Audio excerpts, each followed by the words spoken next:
In the midst of the Carpathian Mountains, deep in northern Romania, lies a land long to be said home to an immortal vampire known to the world as Count Dracula. His haunted hills remained unexplored, until a noble band of skaters from across the globe dared to enter the domain of Transylvania. Would their thirst for spots survive the insane terrain of Europe's furthest reaches? Or would it end up a pain in the neck for these wretched souls?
I knew it though. I felt it. I was like, I'm gonna try and get on top of this one because, man, that's never happened. We have super glue. That's how you know it's a bad one. If we super glue. If you super glue that, it'll be good. Fuck me, that's good for now. Fuck, sorry boys. Just ruined the session. Welcome, ladies and gentlemen. Before we begin, I should warn you that some of you may find what you are about to hear rather disturbing. Hit my head.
Not to sound disappointed, but I was like really shocked on how not scary Transylvania was. Not spooky, not haunted, nothing. I thought there was gonna be like bats flying around everywhere and, you know, like things that you were just like, there'd be like creepy guys under like a street light or something, and it was just like beautiful. Everything about it was beautiful. I scare really easily too, so I thought I'd be like, you know, I thought we'd be at a hotel and like it's haunted and you're just like, no, there's no weird noises, there's no weird like creaking, it was just epic, which was cool, but it was kind of like, all right, my whole life, there's one region of the world that like, and maybe it's Americans, but I feel like a lot of people, when they hear of Transylvania and they're like, is that even real? You know what I mean? And then you realize it's an actual place and you're like, well, I want to like go now, you know? And then you go and you're like, well, where's all the Draculas and bats and, you know what I mean? And not that you want to encounter that, but you're like, oh, it's just beautiful mountains and lakes and like awesome food and people selling fruit on the side of the road. And you're like, oh, all right, you know? As dumb as that sounds. Sam hit me up and he said Transylvania. He didn't say, I didn't even know Transylvania was Romania. That's how far off I am on this trip.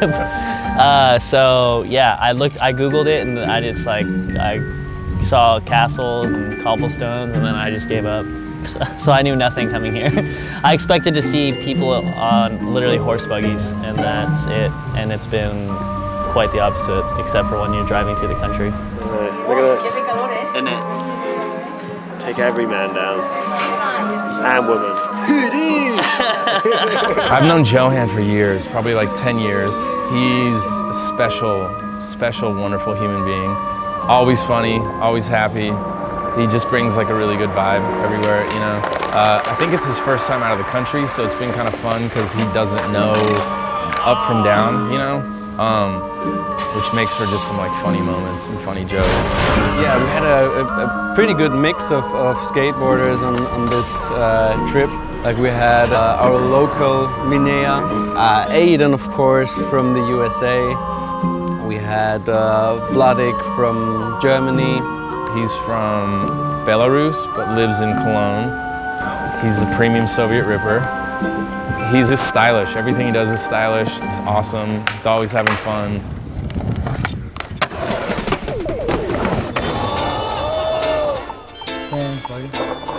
And then we got Phillip Schuster from Austria, and then we got Barney from England. Pretty epic dude, full of trip tattoos. Yeah, we arrived in Cluj, we're hanging out with the locals and it turns out one of them were doing tattoos, or had been tattooing for a little while, so decided to get a tattoo of a Dracula just to like, theme the trip as like a remembrance. Then I ended up tattooing for the first time myself on Johan and Aidan. Didn't go too well. That's dope, man. What are you talking about? I like this one before you did the team. 110%, that's all you can do. That's all you can do is 110%. So that's just a joke we've been going on the trip, so I tattooed that on him and Aidan. Yeah. Come on, this is gonna be my body forever. Don't forget that. Dracula is a prince from the 14th century who used terror to defend his sort of territory from the Ottomans. He wanted to like establish who he was just by doing crazy stuff, you know what I mean? So he would like bite people's necks and like torture people and decapitate people. So I think he was one of the first, so he became notorious for just ruling by terror, just being a vicious human. And so that's kind of where Dracula came from. It was like his nickname. I think his name was Vlad Dracul. Spots in Romania were funny. And to me, they were surprising because they were either like, they were all really rough or like absolutely flawless, which was a bit shocking, like balance of either like almost impossible to skate or like too good to be, like all the ledges in Bucharest. It was just like miles of marble ledges. It had like never been skated, you know. I mean, they're all brand new, but the ground was, it was like China. It was wild. Well, the city structure in Bucharest is quite impressive because you have those big alleys, you know, with fountains and big parks that lead to the Ceausescu Palace. And in the 80s, they even moved churches to build some new buildings just to suit the dictator's vision of a city layout, which is pretty crazy indeed. There is something fun with that risk, you know, when you fly like 40 hours somewhere and you're like, I think there's a spot there. It's just different, I don't know. It's not like you're in London and you're like, okay, here's that one spot, someone do something better. There's a lot more of like luck left up, you know what I mean? Like you just have to get lucky, and like we just end up skating all day. You just wake up and you're like, I don't know where we're going, but if we go that way, then we'll, I don't know, something will happen that's not where we're at now, and then hopefully we'll find something. That's super fun, but it's a lot of work. So sometimes you're like, maybe I just want to go to London instead, but I think this is better.